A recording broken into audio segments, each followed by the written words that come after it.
Good afternoon. We're at the Bagot property. We're going to be completing a repairability test.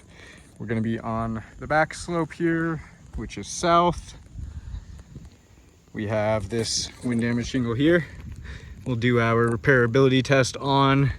I've identified the damaged shingle with an X there and then marked up all of the surrounding shingles, all of which could potentially be damaged during the repairability test. And I'll give you an overview of all of those surrounding shingles before we get started here. And once we're done, I'll show you the condition of all of those surrounding shingles, see how the repairability test affected all of those.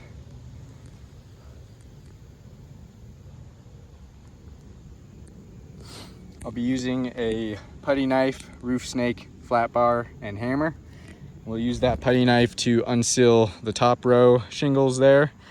And then we'll use the flat bar to unseal the rest of them, see how those two different tools affect the shingles differently. We can see all of these are sealed down, all of them except for the damage tab there. That one's partially unsealed, but all of them are sealed down. And I'll set you guys down here and we'll get started.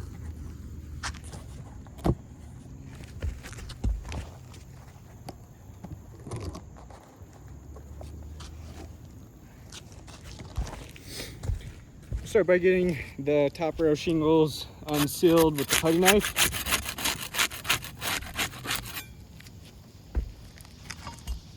And then we'll get the rest of them unsealed with the flat bar.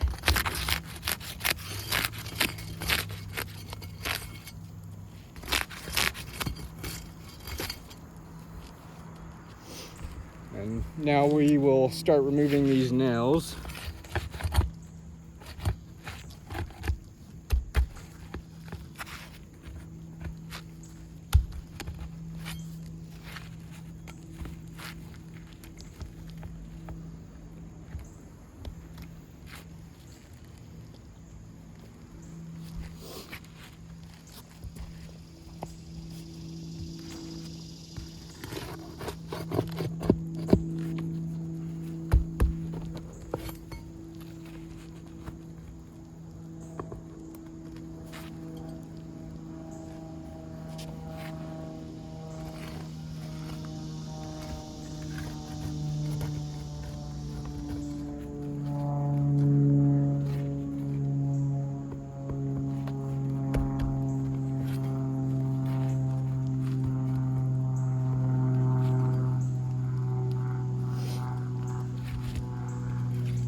Okay, that should be all the nails.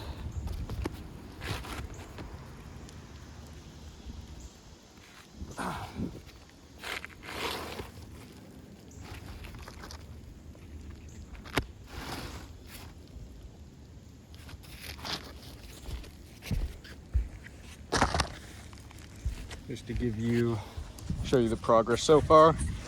So we may have had to manipulate those tabs a little bit more than we like to.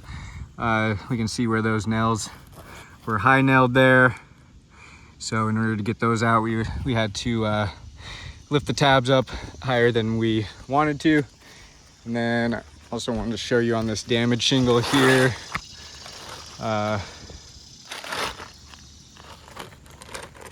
When removing this nail, we could see how easily that shingle tore right there.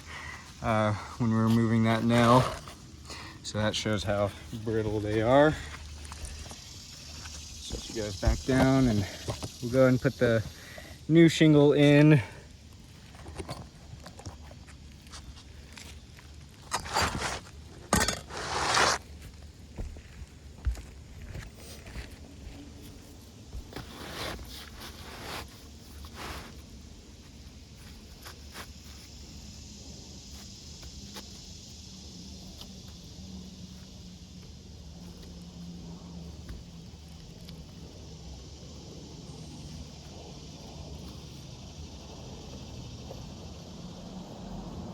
All right, we'll start getting some nails back in there now. We'll be using the roof snake for that.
All right, we're all complete with the repairability test.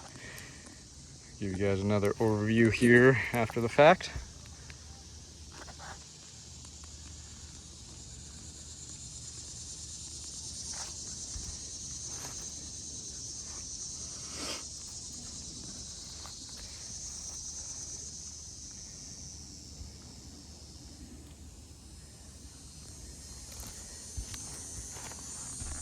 Now I'll give you close-ups of each of these tabs.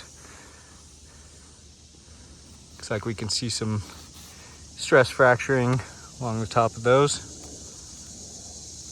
We can feel where it's very weak now, just from having to be lifted throughout the repairability test.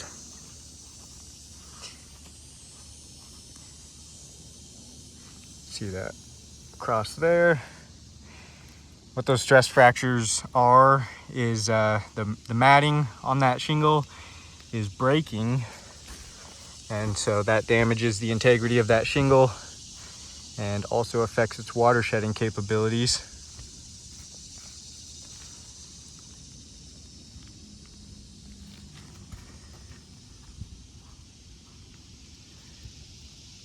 See that along there.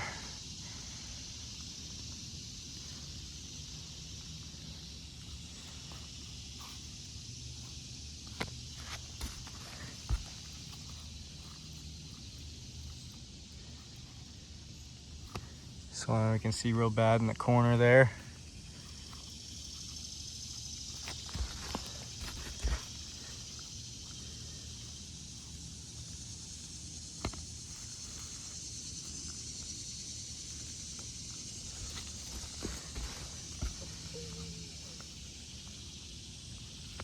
So I can see all on there.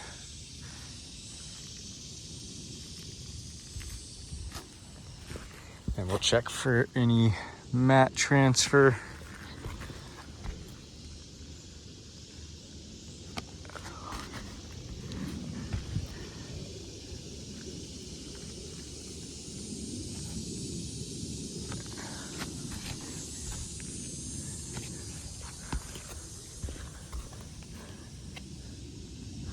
Check this old shingle here.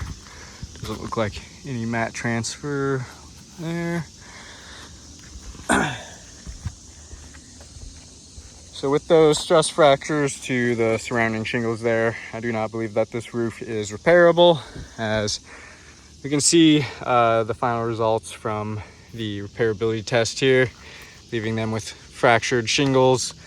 And we can see that we have 1, 2, 3, 4 shingles here, additionally damaged just from repairing one wind damage shingle here. We can see the wind damage on this roof is pretty widespread. Got it all over the back slope here. So leaving them with at least 4 additionally damaged shingles for each one of these wind damage shingles. And those shingles with the stress fracture are going to be a potential leak hazard. So if we were to repair all of the wind damage shingles on this roof, they would be left with potential leak hazards all over their roof, which is not what we want to do. That would not be indemnifying the insured in this scenario. So with that being said, I do not believe that the roof is repairable, and I'll go and chalk up all those damages and get some better pictures of those. Thank you for your time.